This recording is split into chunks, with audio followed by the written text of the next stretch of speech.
Good morning to you. Welcome back to the Morning Minute Meditation. In Genesis chapter 39, verse 3, in the story of Joseph, the Bible said, "And his master saw that the Lord was with him, and that the Lord made all that he did to prosper in his hand."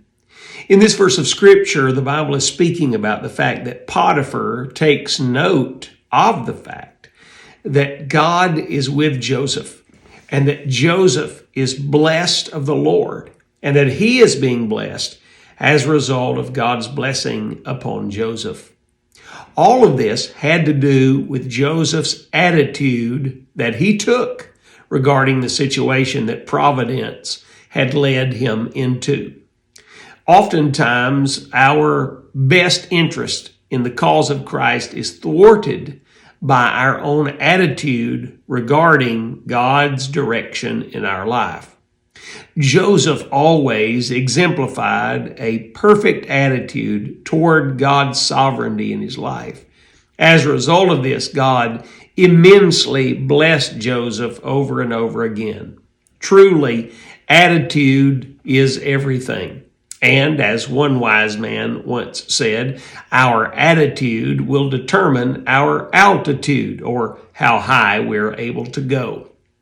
Years ago, when in business, I remember Joe Theismann, the famed quarterback, 12-year career, Washington Redskins, came by our business. And as he was there for one of our conferences, I remember him speaking. He wears upon his hand 2 Super Bowl rings. One is a winner's ring. The other is a loser's ring. I remember in that speech that he gave to us, he talked about the fact that attitude was everything. He said, when I got further into my career, I lost my motivation, and I thought everything revolved around me, and my attitude stank.